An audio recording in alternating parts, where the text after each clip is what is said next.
अब England versus India test series खत्म हो गई है और ये सीरीज 2-2 पे खत्म होती है या 2-1 से इंडिया को विक्टोरियस डिक्लेयर किया जाता है, इसका फैसला तो आईसीसी करेगी। पर मैं आपसे अब हमारे इंडियन प्लेयर्स की रिपोर्ट कार्ड देने वाला हूं।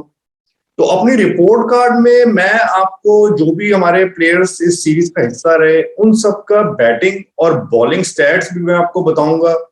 साथ ही आउट ऑफ 10 मैं इनको रेटिंग्स दूंगा और इन सारे प्लेयर्स को 3 कैटेगरी में मैं बांटूंगा। पहली कैटेगरी होगी उन प्लेयर्स की जिन्होंने अपनी पोजीशन को, जो सीरीज स्टार्ट होने से पहले उनकी पोजीशन थी, उसको उन्होंने स्ट्रॉन्ग किया। दूसरी कैटेगरी उन प्लेयर्स की जिन्होंने अपनी पोजीशन में थोड़े पॉइंट्स लूज किए और पोजीशन थोड़ा वीक हुई उनकी टीम में। और थर्ड कैटेगरी जिनकी पोजीशन पे कोई इफेक्ट नहीं रहा इस सीरीज से। तो सबसे पहले हम उस कैटेगरी से स्टार्ट करते हैं जिसमें प्लेयर्स ने पॉइंट्स गेन किए और अपनी पोजीशन को स्ट्रॉन्ग किया। तो इस लिस्ट में सबसे पहले आते हैं रोहित शर्मा। रोहित शर्मा के ऊपर एक सवालिया निशान था कि क्या वो ओवरसीज में एज ए ओपनर अच्छा परफॉर्म कर सकते हैं कि नहीं, पर वो उन्होंने करके दिखाया। इंडिया की तरफ से ये हाईएस्ट स्कोरर रहे। इन्होंने पूरी सीरीज में 368 रन मारे एट एवरेज 52.57, जिसमें 250 मारे इन्होंने और एक सेंचुरी भी मारी। तो इनकी परफॉर्मेंस के लिए मैं इनको रेटिंग्स दूंगा 9 आउट ऑफ 10। इस लिस्ट में दूसरे प्लेयर है विराट कोहली। विराट कोहली ने हालांकि बैट से तो एवरेज परफॉर्मेंस दी। इन्होंने पूरी सीरीज में 218 रन मारे एट एवरेज ऑफ 31.14 विद 250। पर इनकी जो कप्तानी रही वो कप्तानी इंडिया के लिए अच्छी रही, जिसमें इन्होंने 2-1 से इंडिया को बढ़त दिलाई है और शायद ये सीरीज जिताई दी है। मोस्ट प्रोबेबली इंडिया के फेवर में ही ये डिसीजन रहेगा और 2-1 से इंडिया विक्टोरियस रहेगी। तो मैं बल्लेबाज के तौर पे इनको रेटिंग दूंगा 6 और एज ए कैप्टन 9। तो ओवरऑल इस सीरीज में इनको मैं रेटिंग दूंगा 7.5 आउट ऑफ 10। इस लिस्ट में तीसरे प्लेयर है चेतेश्वर पुजारा। अब आप सोच रहे होंगे चेतेश्वर पुजारा के ऊपर तो काफी इस सीरीज में था कि इनको ड्रॉप कर देना चाहिए, इनका करियर खत्म हो गया है। पर मेरे अकॉर्डिंग ये इस सीरीज में सफल रहे हैं। आपको ये जान के आश्चर्य होगा कि इस सीरीज में पुजारा 4th टॉप स्कोरर रहे हैं। इनसे ज्यादा सिर्फ 3 प्लेयर्स ने रन मारे, जो रूट, रोहित शर्मा और केएल राहुल। सो ये इनकी सीरीज सफल मानी जाएगी। इन्होंने इस सीरीज में टोटल रन्स मारे 227 एट एवरेज ऑफ 32.43, जिसमें इन्होंने 2 बार 50 रन भी मारे। तो मैं इनको रेटिंग्स दूंगा 6 आउट ऑफ 10। इस लिस्ट में 4th प्लेयर है केएल राहुल।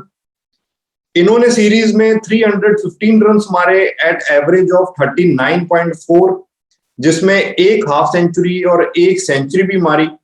तो इन्होंने एज ए ओपनर अपनी पोजीशन को कंसोलिडेट किया है।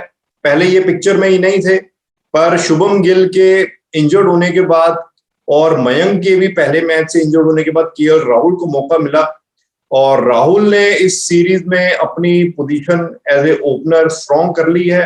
अब कम से कम अगली सीरीज में तो राहुल ही ओपनिंग करेंगे ऐसा लग रहा है। तो मैं इनको रेटिंग्स दूंगा 8 out of 10। Then 5th player in this list Jasprit Bumrah. ये इंडिया की तरफ से हाईएस्ट विकेट टेकर रहे और ओवरऑल सीरीज में 2nd हाईएस्ट विकेट टेकर। इन्होंने 18 विकेट्स ली एट बॉलिंग एवरेज ऑफ 20.8, जिसमें 5 विकेट हॉल था। और साथ ही इस बार इन्होंने बैटिंग से भी अच्छी परफॉर्मेंस दी। 87 रन मारे एट बैटिंग एवरेज ऑफ 17.4। तो मेरे अकॉर्डिंग तो इनकी परफॉर्मेंस परफेक्ट थी और इन्हीं की वजह से इंडिया ये सीरीज जीत पाई है। So my ratings for Bumrah is 10 out of 10। Then next in this list is Shardul Thakur. इन्होंने बैटिंग से भी कमाल किया और बॉलिंग से भी। बैटिंग में टोटल 117 रन मारे एट द एवरेज 39, जिसमें 2 बार इन्होंने 50 रन भी मारे।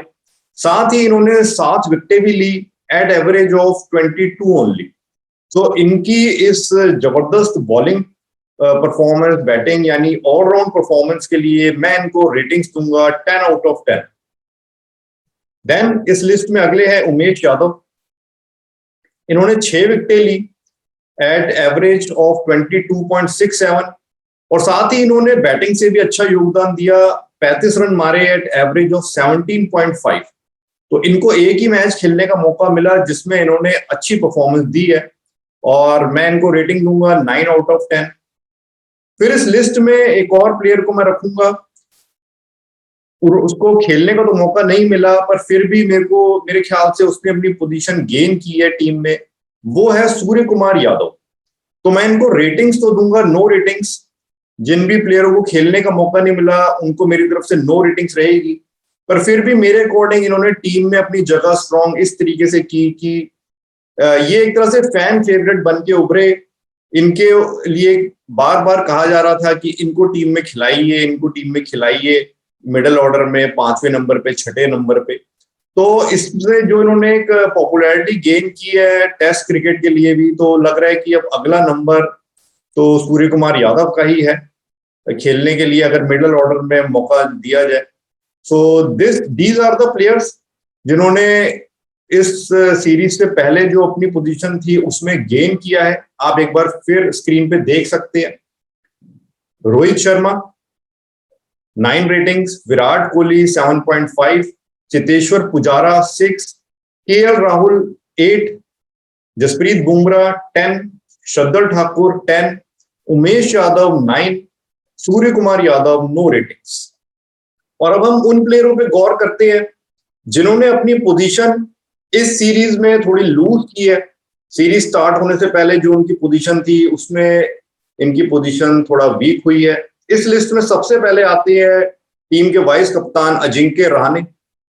ये इस सीरीज में सिर्फ 109 रन ही बना पाए, इनकी बैटिंग एवरेज रही 15.57 ओनली और इन्होंने 150 मारी, पर ये ओवरऑल इस सीरीज में फेल ही रहे और इनके लिए बिल्कुल ये कहा जाता रहा कि इनको टीम से ड्रॉप कर देना चाहिए। जो इनके पहले फैंस भी थे उनमें से भी बहुत से अब इनके फैंस नहीं रहे हैं, वो भी अब चाह रहे हैं कि इनको टीम से ड्रॉप कर देना चाहिए, इनका कैरियर खत्म हो गया है।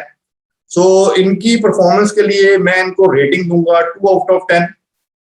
देन इस लिस्ट में अगले प्लेयर आते हैं रविंद्र जडेजा। इन्होंने बैटिंग में 160 रन मारे एट बैटिंग एवरेज ऑफ 22.9, जिसमें एक हाफ सेंचुरी थी और इन्होंने 6 विकेट्स ली एट एवरेज ऑफ 45.3। सो इनकी जो एक्सपेक्टेशंस थी इनसे, तो बैटिंग में भी थोड़ी इनकी परफॉर्मेंस हल्की रही और बॉलिंग में भी हल्की रही और इनको रविचंद्र अश्विन के ऊपर प्रेफरेंस दी गई थी।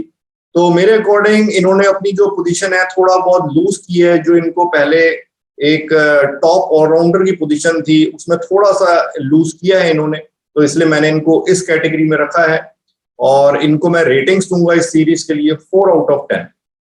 देन इस लिस्ट में आते हैं ईशांत शर्मा। ईशांत शर्मा ने टोटल 5 विकेट्स ली एट बॉलिंग एवरेज ऑफ 34.8। तो इनकी परफॉर्मेंस थोड़ी सी बिलो एवरेज रही ओवरऑल और मैं इनको रेटिंग्स दूंगा 4 आउट ऑफ 10। देन इस लिस्ट में है मोहम्मद सिराज। इन्होंने 11 विकेट्स ली एट बॉलिंग एवरेज ऑफ 30.7 और मैं इनको रेटिंग्स दूंगा 5 आउट ऑफ 10। इनको मैं इस लिस्ट में इसलिए रखूंगा क्योंकि सीरीज स्टार्ट होने से पहले ये एक तरह से इंडिया के नंबर 3 बॉलर थे।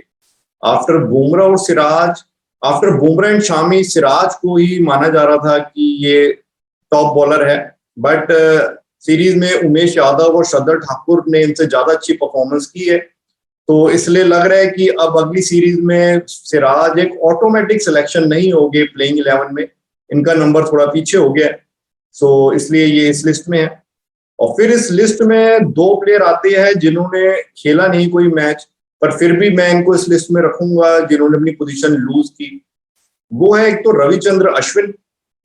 इनके लिए नो रेटिंग्स बिकॉज इन्होंने कोई मैच नहीं खेला, पर इन्होंने पोजीशन थोड़ा लूज इसलिए की कि इनके ऊपर टीम ने विश्वास नहीं जताया। तो ये नजर आया कि ओवरसीज में शायद टीम को इनकी ऑलराउंड कैपेबिलिटीज पे भरोसा नहीं है। और फिर इस लिस्ट में है Mayank Agarwal.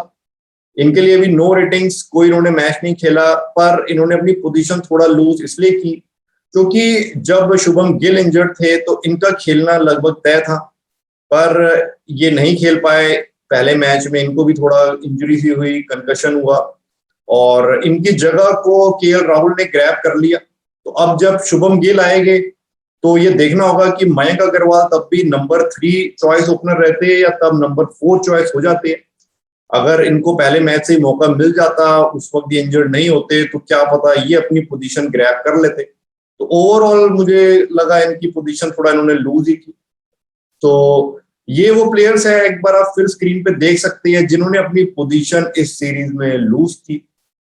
Ajinkya Rahane rating 2, Ravindra Jadeja 4, Ishant Sharma 4, Mohammed Siraj 5, Ravichandra Ashwin no ratings, Mayank Agarwal no ratings.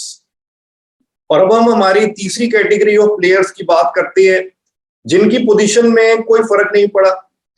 Series start होने से पहले जो टीम में इनकी पोजीशन थी वो वैसी ही रही, ना इन्होंने उसमें कुछ गेन किया ना लूज किया। इसमें सबसे पहले आते हैं ऋषभ पंत। ये बैटिंग से इतना अच्छा नहीं कर पाए, इन्होंने टोटल 146 रन मारे, इनकी बैटिंग एवरेज रही 20.9, एक हाफ सेंचुरी इन्होंने मारी, पर इनकी विकेट कीपिंग बहुत कमाल की रही, वर्ल्ड क्लास विकेट कीपिंग रही इस सीरीज में। सो मैं इनको ओवरऑल रेटिंग्स दूंगा 6 आउट ऑफ 10। और क्योंकि इनकी विकेट कीपिंग में इन्होंने इंप्रूव करके दिखाया, तो थोड़ा जो बैटिंग में हल्के रहे तो उससे वो एक कंपनसेट हो जाता है, और इनकी पोजीशन में कोई इफेक्ट नहीं रहा है। ये अभी भी इंडिया के नंबर 1 विकेट कीपर रहेंगे अगली सीरीज में भी। और इस लिस्ट में दूसरे प्लेयर आते हैं मोहम्मद शामी। इन्होंने 11 विकेट्स ली एट बॉलिंग एवरेज ऑफ 27.55। तो थोड़ा सा ये बॉलिंग में हल्का सा पीछे रहे, और साथ ही इन्होंने बैटिंग से इस बार थोड़ा अच्छा करके दिखाया, अपनी ऑलराउंड स्किल्स भी दिखाई। इन्होंने एक हाफ सेंचुरी भी मारी और 18.75 की बैटिंग एवरेज से 75 रन्स भी मारे। अपनी बैटिंग से इन्होंने एक मैच जीतने में भी बहुत इंपॉर्टेंट रोल प्ले किया। तो ओवरऑल जो इन्होंने बॉलिंग में थोड़ा सा ये हल्के रहे, तो इन्होंने अपनी बैटिंग से उसको कंपनसेट किया, और मैं इनको रेटिंग्स दूंगा 7 आउट ऑफ 10। देन इस लिस्ट में और प्लेयर्स जो है उन सबको खेलने का मौका नहीं मिला, तो इन सबके लिए नो रेटिंग्स है। और ये प्लेयर है अभिमन्यु ईश्वरन, पृथ्वी शा, हनुमा विहारी, रिद्धिमान साहा एंड अक्षर पटेल। तो एक बार आप फिर स्क्रीन पे देख सकते हैं कि वो कौन से प्लेयर है जिन्होंने इस सीरीज में ना तो गेन किया और ना लूज किया। Rishabh Pant rating 6, Mohammed Shami 7, no ratings for Abhimanyu Easwaran, Prithvi Shaw, Hanuma Vihari, Wriddhiman Saha and Axar Patel. So this was the report card and performance analysis हमारे इंडियन प्लेयर्स का with their batting and bowling stats. तो आप भी अपने व्यूज शेयर कीजिए, आप मेरी रिपोर्ट कार्ड से कितना एग्री करते हैं।